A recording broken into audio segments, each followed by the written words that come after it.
vlastně dálkově ovládané závěry obou diferenciálů.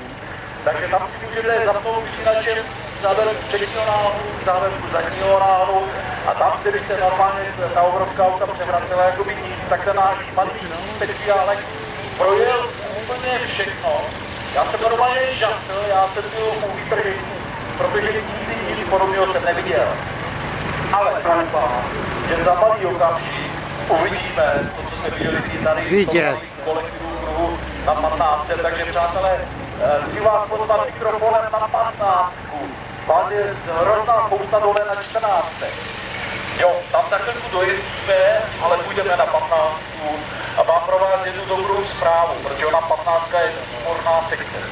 A každou dobrou zprávu vás sleduje jedna špatná zpráva. A ta špatná zpráva pro vás je to, že vy budete muset opustit tady ten soutěžní prostor, který je vyhrazený tím líkem, ale ten